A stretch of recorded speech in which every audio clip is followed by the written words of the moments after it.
이슈의 중심에 있는 인물을 만나서 이야기를 나눠보는 3라운드 불편한 인터뷰 시간입니다. 오늘은 그 김제시에서 최근 선정된 스마트팜밸리 조성 사업에 관련해서 이야기 나눠보겠습니다. 오늘 전문가 패널 두 분 모셨는데요. 두 분 다 전에 우리 시옥타곤에 출연해주신 분들입니다. 박흥식 전북도연맹 의장님, 지난번 폭염 피해 관련해서 나와주셨고요. 예. 최재용 전라북도 농축수산식품국장님, 네, 안녕하세요. 저번에 아시아 스마트 농생명밸리 사업 관련해서 나와주셨죠. 맞습니다. 예.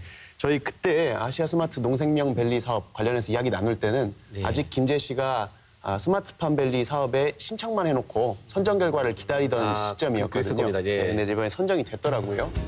김제시가 경북 상주시와 함께 농림부의 스마트팜 혁신밸리 공모 사업에 최종 선정됐습니다. 문재인 정부 국정 과제인 스마트팜 혁신밸리는 첨단 농업 거점을 조성하는 사업인데 정보통신 기반의 생산과 교육, 연구 기능을 모두 갖춘 일종의 산업단지입니다. 예, 일단은 축하를 드리는데 또 농민단체 측에서는 이게 농업의 4대강 사업이다 이렇게 반발하신다고 들었습니다. 이야기 들을 수 있을까요? 원래 지금은 예산이 반토막 됐지만 처음 계획은 전체 총 예산이 1조 2천억, 4천억 스마트팜으로 앞으로 이제 이런 막대한 돈을 쓴다고 했을 때는 이게 뭐냐 도대체. 그러면 과연 이게 농민들한테 돈이 주어지는 거냐. 결국에 기반 조성비라든가 아니면 기업들이라든가 그리고 통신사들에 대한 설비 지원 형태가 되는 거기 때문에 이것은 결국에 이건 4대강 사업이나 똑같은 거 아니냐. 이제 그런 부분에서 그런 기본적 투자가 이미 거기에 다 투자되고 비용이 들어가지 실제 농업에 투자되는 건 아니다는 거죠. 실제 본질하고 좀 달라지는 형태의 예산이 쓰여지기 때문에 그렇게 표현을 하는 겁니다. 예. 의장님이 우려하시는 게 이 사업비가 농촌이 아니고 대기업에게 지원되는 거 아니냐 또는 분홍만을 위한 사업이 되는 거 아니냐 이런 걸 우려하시는 거 아닌가요? 기본적으로 들어간 게 자기 투자 기본이 거의 5억이 넘어가야 되는데 이러한 자금은 기본적으로 어떤 분홍의 형태 그리고 부모의 재력이 있는 사람들이나 가능한 사업이지 일반 농가들이 할 수 있는 건 아닙니다. 그런 측면하고 그다음에 대기업에서 대기업들이 하는 거에 대해서는 동부팡에서 실패를 하고 실제 국내 농산물 가격의 수출 90% 하기로 했는데 실제 수출은 거의 하지 못하고 국내 폐기 처분하다가 국내에 하다 보니까 농산물 가격이 폭락되면서 이게 농민들이 이제 들고 일어난 거죠. 거기도 수출을 70% 목표로 하고 지금 정부하고 예약을 해서 진행했는데 그거에 대해서도 수출은 거의 50%도 안 되는 실제 수출이라는 것이 그렇게 70%를 할 수 있는 농산물을 만드는 것이 아닙니다. 회장님이 지적하시는 문제를 두 가지로 나누면 하나는 스마트팜이 어떤 진입하기 위한 비용이 너무 비싸서 당초 목적인 청년농을 위한 사업이 되지 않을 가능성이 있다. 이런 지적 하나 있으셨고 그다음 생산 품목에 대한 이야기 두 가지 이야기 해주셨거든요. 네네.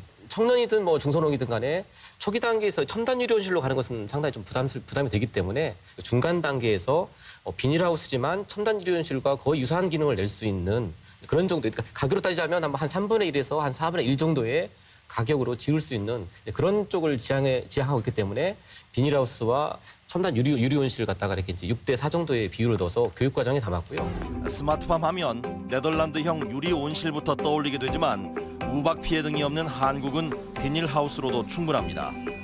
농촌진흥청은 저렴한 한국형 스마트팜으로 농업 경쟁력을 끌어올린다는 계획입니다. 카메라가 달린 로봇을 이용해 식물의 생육에 가장 적합한 조건을 수집하고 빅데이터를 분석해 최적의 환경을 제공합니다. 어제 이제 정부에도 이제 그 농어촌 공사도 오고 농협도 오고 왔기 때문에 분명히 그렇게 얘기를 했습니다. 우리 학생들이 이 교육 과정을 졸업하고 나의 어떤 농업 계획, 신용에 의해서 이것이 이제 융자가 약속대로 이행이 돼야 되는데 그것이 여러 가지 현실에 제약이 있다고 하고 농림도 이거에 대해서 분명히 인지를 했고 그래서 이 청년들이 졸업 후에 제대로 된 융자 실행이 가능할 수 있도록 분명히 약속을 했기 때문에 저는 이제 그런 부분들을 좀 활용하면 된다고 생각을 하고 있습니다. 교육과 자본 지원을 통해서 청년농 진입을 가능하게 하겠다 이런 말씀이시네요. 일단 그 청년농을 가능하게 하는 거에 대해서 비닐하우스라든가 유리온실을 그리고 자기 부담을 최소화해서 지원해가지고 할 수 있다는 건 좋은데 문제는 이제 그걸 어떤 농산물을 짓냐입니다. 지금 전라북도가 계획하고 있는 것은 오이, 가지, 멜론, 상추입니다. 그다음에 파프리카 같은 경우는 지금 3년째 매년 1,000톤씩을 폐기 처분하고 있습니다. 그것은 지금 거의 한 45%를 아까 얘기했듯이 수출을 하고 있는데 이 국내 시장 가격에 맞춰서 수출 가격이 맞춰지는데 이게 지금 가격이 형성이 안 되니까 자체 자구적으로 이 가격을 유지하기 위해서 1,000톤을 폐기시켜요. 그 정도로 지금 겨우 자기 이제 살기 위해서 몸부림치고 있는 지금 유리온실 농가들의 현실이에요. 근데 이게 청년 농업을 육성하는 부분에 대해서 지금 우리 국장님께서는 오이, 가지, 상추 제가 봤을 때는 이해가 안 가는데 그거에 대한 대안이 이 농산물 가격에 대해서 어떠한 대안을 가지고 그 얘기를 하는지 제가 꼭 듣고 싶습니다. 이제 농산물의 가격이라는 것은 뭐 전라북도의 생산물을 가지고 대한민국 농산물의 가격이 좌지우지 된다면 너무나 행복한 일이죠. 그러나 우리 지역의 비중이 농산물의 비중이 대략 한 7에서 8%입니다. 전국 생산물의 한 8% 정도 차지하고 있거든요. 물론 이건 거의 교육하고 임대용으로 한다고 하지만 결국에 농사 지어서 팔아야 할 거 아닙니까?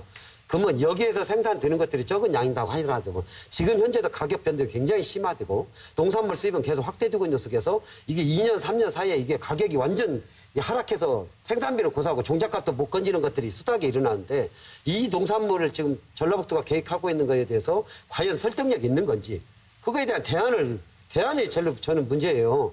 그래서 농산물 전체가 농사 가격이 올라가서 스마트팜 농사 짓는 청년들이 가격이 높아서 수익도 높은다면 이해 가는데 저는 이게 절대 보장이 안 된다고 보는 거예요. 그런 부분에 대해서 과연 그러면 우리 국장님이 책임져 줄 수 있냐. 애들이 가지 오이 농사 지었는데 스마트팜으로 농사 지으라고 교육도 시키고 실습도 시켜가지고 이제 지원을 했어. 유리온실을 지었는데 그때 가지를 지었는데 1년 짓다 보니까 이건 종잣값도 안 나와. 그럼 뭐 누가 책임지냐는 거야. 국장님이 책임질 수 있냐는 거예요. 지금까지 온실이라든가 유리온실이라든가 지원은 정부는 지원을 해요. 그 다음에는 돈을 딱 뒤로 빠집니다. 당신들이 농사 지어서 수입 농산물에 대처하고 수십 헥타 다국적 기업하고 자유무역을 지금 자유무역이잖아요. 자율적으로 경제에서 살아남으라는 거였지 이거에 대한 대책은 없었어요. 이제는 그만하자는 겁니다. 그것을. 그래서 그런 부분이 대안이 없다면 저는 차라리 이 부분에 대해서 차라리 기능성 식품으로 전환했으면 좋겠다. 지금 미국이나 캐나다라든가 이런 데는 대마를 생산해가지고 경찰이 지키지만 그래서 이거 의료용으로 지금 하고 있어요. 의료용으로. 그러면 우리의 유전자가 좋은 사냐초라든가 양귀비라든가 지금도 연구하고 있어요. 국내에서도 연구를 하고 있습니다. 그래서 이런 것들을 차라리 의료용으로 해서 임대농이나 청년 교육을 하지 말고 다만 우리가 품목을 정해서 3년 동안 청년 농업인들한테 실습을 하고 그래서 기능성 식품이나 이런 연기비라든가 이런 것들이 법적 제도적 장치를 진행하면서 이런 품목을 정해서 연구하고 생산력을 높일 수 있는 것에 대한 기본 틀이 되면 원예하우스를 짓고 있는 사람들도 살고 그다음에 국내 농산물 가격에 대한 것들도 조정이 되고 그다음에 우리 농업이 좀 세계로 진출할 수 있는 수출할 수 있는 것도 생기고 저는 이런 부분입니다. 그런 부분에 대해서는 어떻게 생각해요? 공감이 되는 게 이 기존 농가랑 겹치는 작물을 스마트팜에서 생산한다고 하면 당연히 기존 농가는 반발이 있을 것 같거든요. 그래서 기존 농가와 겹치지 않고 피해가 없으면서 스마트팜으로 재배하기에 적절한 그런 작목을 생각해 볼 수는 없을지요? 사실 스마트팜에서 이제 생산할 수 있는 품목이라는 게 제한적이죠. 뭐 파프리카, 토마토, 딸기, 오이, 가지, 멜론, 상추 이거 외에는 사실은 아직 재배 기술이 마련되어 있지 않습니다. 지금 의장님이 제안하신 거는 어떤 의료용 그 기능성 작물들, 뭐 양귀비나 대마 같은 걸 말씀하시는데 그렇죠. 어떤 이제 기능성 식품을 만들 수 있는 소재가 될 수 있는 작목들을 키울 수 있는 재배 매뉴얼이 마련되고 이제 그것들이 이제 보급이 되어야 될 그런 과제도 분명히 담고 있고 그 내용들은 이제 이 사업 계획서에도 분명히 좀 담고 있는 겁니다. 그런데 이제 학생들 보고 이런 것도 평범하지 말고 특별한 것만 하라고 하면 저는 그것도 좀 문제가 된다고 생각이 있고 또 우리 농업에 청년은 반드시 들어와야 됩니다. 지금 우리 전라북도만 해도 전국적으로 비슷합니다만 전라북도에 65세 농가의 비율이 50% 넘고 만 40세 미만 농가가 단 1.2%입니다. 그래서 저는 지금 우리 권역 내에 한국농수산대학도 있고 청년 창업농도 지정을 받아서 운영되고 있고 청년 스마트팜 교육에 지금 들어와 있는 전민들 다 합치면 대략 한 900명이 좀 넘거든요. 저는 이들 자원이 우리 다음 농업을 이어가는 세대이고 이분들이 활동할 수 있는 여건을 마련해 줘야 된다고 생각합니다. 그러니까 기존 농가도 먹고 살기 어렵고 힘들겠는데 왜 자꾸 젊은 사람들이 농사 지으려고 하느냐에 대해서는 저는 그런 조금 재고볼 필요가 있다. 국장님이 이야기하는 부분에 있어서 저도 우리 마을이 지금 140호예요. 네네. 제가 막둥입니다. 그래도 우리 청년 애들이 네네. 농사지러 오면 좋죠. 절박하죠.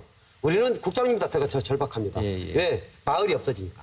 맞습니다. 이것은 농사가 아니라 예. 이제는 마을이 없어지는 현재인데 제가 문제 제기하는 것은 기능성 식품에 대해서는 아직 자신이 없기 때문에 말을 못하는데 제가 이야기한 얘기는 지금 이 스마트팜이 올해 이렇게 책정하는 거고 공모사업으로 진행한 것이 문제가 있다는 겁니다. 이미 농진청에서 이거 진행하고 있고 진행행위 예산을 더 투여해서 하면 돼요. 이것을 이렇게까지 막대한 예산을 투자하는 것은 이게 문제라는 거예요. 그래서 실제 지금 현재 이거 하기 위해서는 예비 타당성 조사라든가 용역이라든가 그다음에 정부에 대한 그다음 규격화 표준화 이걸 호환할 수 있는 거에 대해 이런 것들이 차라리 1년 동안 충분한 준비를 하고 그리고 농민들한테 토론하고 그러면 지금 우리 농산물 유통이 이렇게 문제가 있는데 이런 문제에 대해서는 그러면 앞으로 특화된 농산물 하기 위해서는 이걸 연구하고 이런 것들이 차라리 2년 동안이라도 준비 기간을 통해서 공모사업을 이렇게 소통된 속에서 논의 속에서 나왔던 결과물을 가지고 이걸 공모사업으로 했더라면 얘기가 되죠. 나는 이게 지금 잘못됐다는 겁니다. 그래서 결국에 지금 현재 국장님도 이거에 대해서 말을 못하는 것은 할 수가 없는 거예요. 힘들다는 거예요. 당장 청년들을 내년부터라도 만약에 지어지면 교육을 시켜야 되는데 지금 현재 양급이 하라고 할 수 없는 거 아닙니까? 이런 부분에 대해 자신감이 없기 때문에 기존에 하고 있는 6개 품목 중에 지금 문제가 심각한 파프리카하고 토마토는 빼고 나머지 4개 품목 갖고 하자고 하는데 저는 4개 품목도 할 수 있다고 봐요. 근데 문제는 그게 아니라는 거죠. 그래서 이걸 그러면 지금부터 전라북도는 그럼 앞으로 스마트팜이 나가기 위해서는 어떤 품목을 해야 될 거에 대해서 지금부터 차라리 연구를 하자. 그래서 이걸 차라리 취소하고 차라리 연구를 하고 나서 그럼 전라북도 스마트팜 농사는 이렇게 진행하자라는 것들 한다면 저는 오히려 저도 공감하면서 함께 하겠습니다. 기존 농가들과 경쟁을 해야 되는 품목으로 방향을 잡지 말고 기존 농가들과 같이 상생할 수 있는 장목을 마련해달라. 이제 장기적으로는 그 말씀이 저는 100% 맞다고 생각을 하고 있고 예. 그러나 지금 당장 그 젊은 친구들 보고 그런 쪽 가라고 하는 것은 이제 너무 어려운 길이죠. 그래서 일단 이 스마트팜이라는 것이 이제 어떤 일정한 한 품목에 대해서 기술이 습득이 되면 다른 품목으로도 쉽게 전환이 가능합니다. 그러니까 예를 들면 토마토 키우던 사람이 장미도 키울 수 있는 것이고 장미 키우던 사람이 파프리카도 키울 수 있는 것이에요. 그러니까 이 어떤 일반적인 기술이 마련이 되면서 또 품목에 대한 연구가 되면서 그 품목에 대한 특정한 품목에 대한 재배 기술이 마련된다면 그때는 이제 쉽게 넘어갈 수 있는 지검다리 역할도 해줄 수 있다고 생각합니다. 그게 지금 우리 국장님 농업에 대해서 좀 잘 모르시는데 이 하나 스마트팜을 농사를 유리온실을 하기 위해서는 자 습도, 온도, 그다음에 환경, 그다음에 이산화탄소에 대한 그리고 이런 그 최적의 조건을 만들기 위해서는 상당한 긴 시간을 연구해서 이것을 한 기술로 압축을 해야 됩니다. 그래서 이 데이터가 나와야 이게 인터넷으로 해서 졌을 때 이게 자기들이 자율적으로 이게 조정하는 것들은 상당한 긴 시간을 거쳐야만 가능한 거예요. 그러나 지금 하고자 하는 것들은 이미 네덜란드든가 스웨덴에서 이미 기술 도입을 해서 진행되는 거에 대해서 좀 업그레이드해서 학생들한테 지도할 수 있기 때문에 그런 거예요. 그러면 지금 현재 우리가 기능성이라든가 그리고 실제 의료용으로 나갈 수 있는 것들은 지금부터 그걸 연구를 하는 것들은 학생들한테 시키려는 게 아니라 국가가 연구 기관을 통해서 그런 연구를 하는 시간과 그리고 그런 것들에 대한 우리 전라북도도 준비해서 그다음에 학생들을 교육해서 더 청년 농업인들이 육성되고 지원해서 가자는 의미예요. 그런 부분에 대해서 그래서 그런 부분들이 지금은 미루자는 겁니다. 저는 지금 선뜻 애들 선정해놓고 지금 현재 유통되는 거에 대한 농산물 가격 보장 안 되는 것을 하는 것은 너무 위험하기 때문에 결국에 애들한테 또 다른 빚을 지어서 이 농업에 대한 불신을 가져서 다시는 농업은 쳐다도 안 보게 하지 말고 시간을 두고. 그럼 청년 농업인들이 어떤 농업을 했으면 좋겠습니까? 지금 당장. 앞으로 4년, 5년 뒤에 그 아이들이 학생들이 들어왔으면 좋겠다. 우리 청년 농부들이. 지금은 우선은 우리가 하자. 위험하니 오지 마라. 국장님. 이건 아니지 않습니까? 국장님. 지금 농업 구조 속에서 청년 농업인들한테 농사지로 오라면 농사질름 있어요? 알잖아요. 지금 농산물 가격이 보장되는 거의 없습니다. 농사지구에 대한 기본적 가격 보장에 대해서 정부가 최저 가격을 보장해 준다든지 직불제로 최소한의 삶을 유지할 수 있도록 직불제를 보장한다든지 이런 부분들이 가통이 된다면 오히려 어마어마한 청년들이 들어올 수 있어요. 스마트팜 아니더라도 얼마나 많은 젊은이들이 학생들이 그리고 도시 노동자들이 힘들어서 아들 딸들이 다 들을 수 있게끔 만드는 게 엄청난 인구를 유입하는 거지 청년들까지도. 스마트팜을 해서 학생들 몇 명을 이렇게 육성하겠다. 그게 굉장히 근시안적 사고기 때문에 제가 불하는 겁니다. 오늘의 주제가 이제 스마트팜이기 때문에 스마트팜을 중심으로 얘기하는 것이지 어떤 이제 의장님 말씀하시는 것처럼 어떤 제대로 된 지속 가능한 농업을 위해서의 어떤 제값받는 농업을 위한 정부의 어떤 지자체 지원 이런 부분의 논의는 또 이런 부분들의 논의대로 계속 가져야 되지 않을까 이건 분명히 생각하고 있습니다. 제 개인적인 의견인데 사실 저도 뭐 농사 경험이 없는 청년이지 않습니까, 제가. 그럼 제가 가령 나라에서 지원을 받아서 농사를 내일부터 짓기로 마음을 먹는다라고 하면 회장님 말씀대로 정부 돈 지원받아서 농사를 짓는데 기왕이면 기존 농사 짓는 어르신들이랑 경쟁하는 품목보다는 지금까지 없었던 새로운 뭐 양귀비라든지 아까 말씀하신 새로운 품목으로 나라의 지원을 받아서 농사를 할 수 있게 해주겠다라고 하면 저부터도 조금 더 비전을 느끼고 참여를 할 수 있지 않을까 그런 생각이 들어서 품목 부분에 대해서도 좀 고민을 해주시기 바라고요. 일단 실증단지가 일단은 시청자들을 위해서 무엇을 하는 곳이고 왜 농진청에서 운영이 되다가 전북대로 옮겼는지부터 경위부터 얘기해 주시고 이제 지금도 뭐 유리온실이 운영이 되고 있고 그러나 이제 대부분 것들이 이제 수입산이다 보니까 최근에 와서 이제 국내산 뭐 센서기, 풍향계, 뭐 국내산 커튼 여러 가지 이제 하여튼 스마트팜 유리온실에 쓰이는 기자재들을 이제 국산화시키자는 붐이 일고 있고 그런 것들이 이제 많이 일어나고 있습니다. 그런데 이제 문제는 이제 이들 제품이 실제 현장에서 이제 충분하게 받아들여지려고 하면 제품이 견고도 하고 호환성도 있어야겠지만 이것이 실제 농사 현장에서 정말 제대로 수입산과 비교했을 때 손색 없이 효과를 발휘하느냐가 현장에서 농사 현장에서 실제로 발현이 돼야 되는데 이것이 이제 검증이 안 된 거죠. 그러니까 이것을 이제 써봤습니까? 써보니까 어떻습니까에 대한 답을 못 하고 있는 거죠, 이 부품 업체들이. 그래서 정부가 그런 쪽의 기업 업체들이 좀 저렴하게 그 부품들을 소프트웨어를 와서 여기 와서 실험하고 검증하고 실증할 수 있는 이제 작은 비용으로 낮은 비용으로 공간을 이제 임대를 해주는 거죠. 사용료를 받고 그런 이제 공간이 바로 이제 실증단이라고 보면 맞습니다. 예. 그러면 이 실증 실험에 된 것들에 대해서 만약에 연구를 했어요. 실증단이 연구해가지고 이걸 이제 우리 농가들한테 보급하려고 하는데 그러면 이 업체를 만든 업체가 보급을 했는데 이게 부도나면 누가 피해를 받느냐. 이게 부도가 났을 때. 그러면 그 기계를 사가지고 했는데 기계가 고장났어. 근데 그 업체가 없어져 버렸어. 그러면 우리 농가들은 이것은 이제 그냥 엠물단지에 대해서 고물이 돼버리는 거예요. 첨단 기술을 한 이 기계가. 지금 현재 현장의 지금 상황이 이렇다는 거예요. 그래서 이것은 국가가 일정 정도의 책임지고 표준화, 규격화를 해서 그거에 대해서 호환될 수 있는 것들에 대해 농가한테 보급되어야지.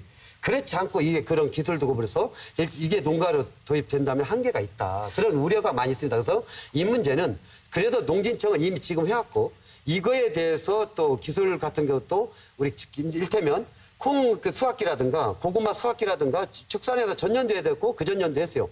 그 최첨단 시설로 해서 그 기계로 하는 것들을 했어요.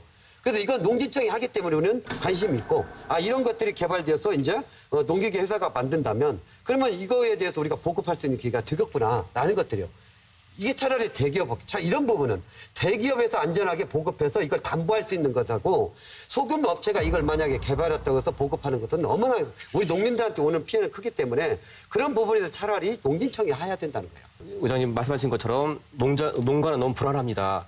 이렇게 만들어진 것이 정말 제대로 작동할 수 있을까? 가격은 싼데 성능은 따라갈 수 있을까?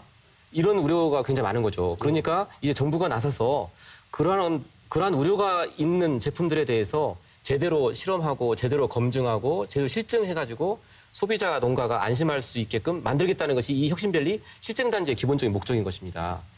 그래서 지금 예산 문제가 지금 현재 축소된 상황이니까 네네. 차라리 그러면 정부한테 우리는 그런 예산 가지고 못한다.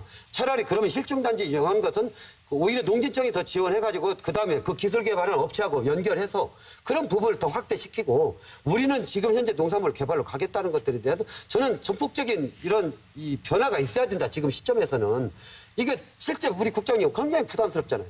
이런 부담을 안고 가는 것이고 그리고 실제 이 예산 가지고 실제 지방비 또 더 부담하라는데 이런 부분에 대한 고민이 있는 것이면 저는 이게 국가 사업에서 공모가 됐으니까 무조건 해야 된다는 게 아니라 지금 측면에서 제기되는 문제에 대해서 이걸 해결점들을 우리 같이 어차피 도청의 TF팀이 꾸렸다면 충분하게 논의하고 토론을 속에서 지금 현재 이 예산에 대한 이거에 대해서 김제도 분명히 다시 토론을 해야 됩니다.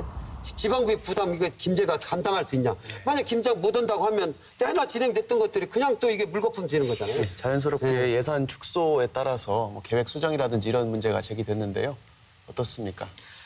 이제 두 가지 말씀을 다 해주셨고요. 첫 번째로는 이제 국가 사업으로 당초에 추진하려고 했지만 이제 기재부 설득을 좀 농림부가 못하는 거죠. 그래서 이 부분은 이제 국회 단계에서 우리 이제 정치권이 국회 단계에서 좀 더 노력을 해줘야 될 부분이라고 분명히 생각하고 있고,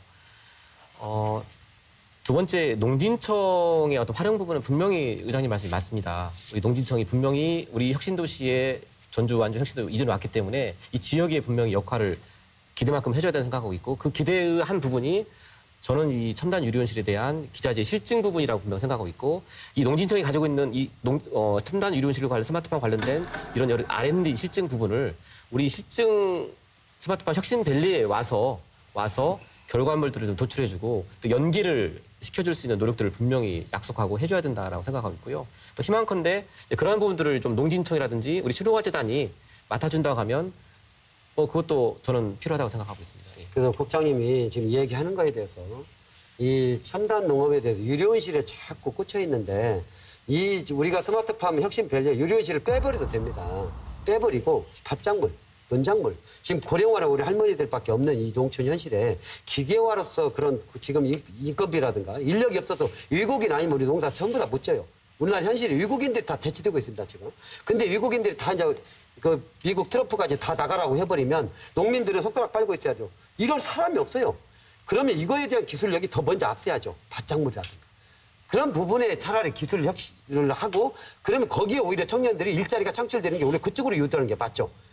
그리고 농업은 실제 지금 농업에 대한 생산력이나 그리고 가격에 대한 보장으로서 농사를 지을 수 있고 그다음에 일정 정도 어떤 공익적 가치에 대한 지원으로서 그래서 농사를 지어도 기본 내 삶의 유지해서 도시인들이 올 수 있도록 만들어주는 게 더 굉장히 빠르다는 그런 측면이요. 우리가 이제 스마트팜에 대해서도 이렇게 이제 어떤 기술 개발이라든지 국산화 노력을 우리 지역이 중심이 돼서 해야 될 것이 분명히 맞고, 두 번째, 이 농기계 부분, 특히 벼를 재배하는 데 따른 농기계들은 굉장히 많이 자동화가 됐습니다. 그러나 이제 밭작물 같은 경우는 상당히 지금 제한적이거든요.